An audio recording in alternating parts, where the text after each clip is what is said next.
আসসালামু আলাইকুম প্রিয় দর্শক, দূরে অথবা কাছে, দেশ বা দেশের বাহিরে যে যেখান থেকে আমার ভিডিওটি দেখতেছেন, দেখার আমন্ত্রণ রইল। আজকে আমি রান্না করে দেখাবো উত্তরবঙ্গের আলুর ডাল, ডিম আলুর ডাল। এটা আমার দেশি মুরগির ডিম দিয়ে আলুর ডাল। এই যে আলুগুলো আমি সুন্দরভাবে ধুয়ে বসায় দিলাম ডিম সহ সিদ্ধ করার জন্য। ঢেকে দিলাম কিছুক্ষণের জন্য, সিদ্ধ হবে। সিদ্ধ হওয়ার পর ফিরে এলাম। দেখেন আলুটা আমার ডিম সব সিদ্ধ হয়ে গেছে। এখন আমি ডিমগুলো আলাদা উঠাই নিব, আলুগুলো আলাদা উঠাই নেব। ডিমগুলো আলাদা উঠাই নিয়ে ছিলে নেব এবং আলুগুলো একটা বাটির মধ্যে উঠাই নিয়ে ডলে নেব। দেখেন আমি কিভাবে করতেছি। সব আলুগুলো আমার উঠাই নেওয়া হয়েছে। আমাদের এদিকে এটাকে নোড়া বলে, অনেকে পিষনিও বলে। আমি এটার সাহায্যে আলুগুলো ডলে নিতেছি। এই যে আলুগুলো বেটে নেওয়া আমার হয়ে গেলে এখানে আমি হলুদ, লবণ, মশলার গুঁড়া অ্যাড করে দেব। দিলাম হলুদের গুঁড়া, দিব লবণ,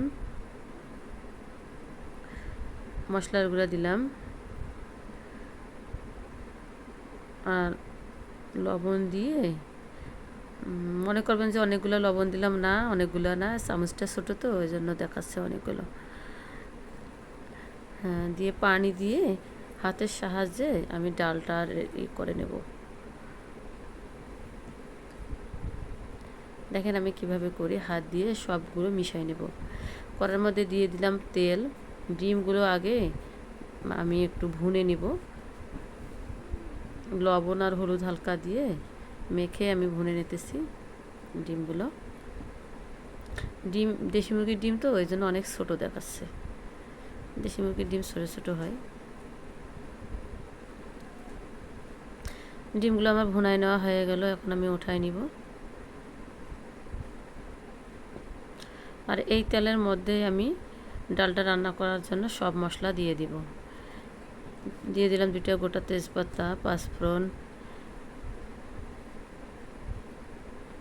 কাঁচামরিচ ফালি, পেঁয়াজ কুচি, রসুন কুচি দিয়ে দিব। এখন আমি সম্পূর্ণটা ভেজে নেব ব্রাউন কালার করে।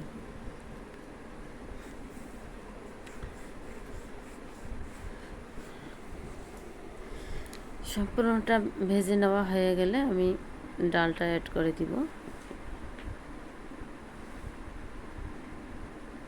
অফ ক্যামেরায় আমি ডালটা দিয়ে দিছি, ব্রাউন কালার হয়ে আসছিল। ক্যামেরা চালু করার মনে ছিল না, আমার মনে করছি দিয়ে দিলাম। দিয়ে আলু কষাতে হবে মশলার সঙ্গে। আলুর যে একটা কাঁচা গন্ধ থাকে এটা যেন না থাকে, আর তলানিতে যেন লেগে না যায়, এটা এদিক খেয়াল রাখতে হবে। বারবার একটু নেড়ে দিতে হবে। আমি ঢেকে দিলাম, একটু ফুটে উঠলে আমি আবার খুলে না।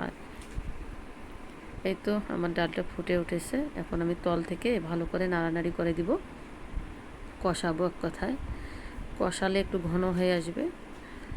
এ পর্যায়ে এবার ঘন হয়ে আসলে আর একটু পানি অ্যাড করে দিতে হবে। এখন দিয়ে দেব ডিম। এইরকম যখন ফুটতে ধরবে ডালটা, তখন অ্যাড করে দিবেন ডিম। ডিমটা অ্যাড করে দেওয়ার পর আমি কিছুক্ষণ ধরে কষিয়ে নেব। ডালটা কষালে সুন্দর টেস্ট আসে, এই জন্য আমি কষিয়ে নিতেছি সুন্দরভাবে। দেখেন আমি কিভাবে কষাচ্ছি। ডিমও ভেঙে যাবে না, আলুটাও সুন্দরভাবে কষানো হয়ে যাবে। আর একটা আলুর মধ্যে ঘনত্ব তৈরি হবে। ঘনত্বটা তৈরি হলে মনে করবেন যে আলুর ডালটা কষানো হয়ে গেছে, এবং এখানে একটু পানি অ্যাড করে দিতে হবে। এই যে ফুটে ফুটে আসতেছে চারিদিক থেকে।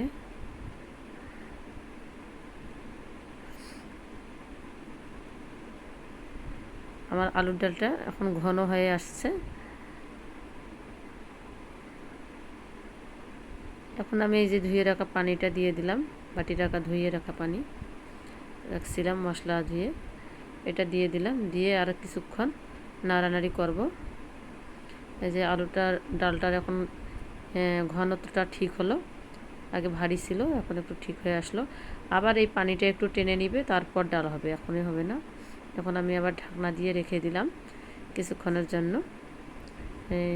তো ঢাকনাটা খুলে দেখতেছি ডালের ইয়েটা তলানিতে যেন লেগে না যায়, এটা খুব করে লক্ষ্য রাখতে হবে।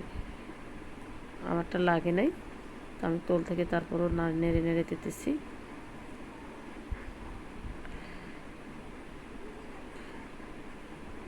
এখন ফুটে আসতেছে ডালটা। এর পর্যায়ে আমি দিয়ে দিলাম মশলার গুঁড়া, মানে সব মশলা মিলে যে গুঁড়া করে রাখি এই মশলাটা দিলে হয়ে যাবে। এখন দিয়ে আমি কিছুক্ষণ ধরে চামচের সাহায্যে কষাই নিব। একটু ঢেকে দিব, মশলাটার সঙ্গে মিশে আসার জন্য ঢেকে দিলাম। এই তো আমার ডাল প্রায় হয়ে গেছে। দেখেন তলানিতে দলা পেকে যাচ্ছিল, আমি এর সাহায্যে ঠিক করে নিলাম। এখন আমি পরিবেশনের জন্য উঠাই নেব। এখন আমি পরিবেশনের জন্য উঠাই নিলাম। এই তো আমার ডাল রেডি।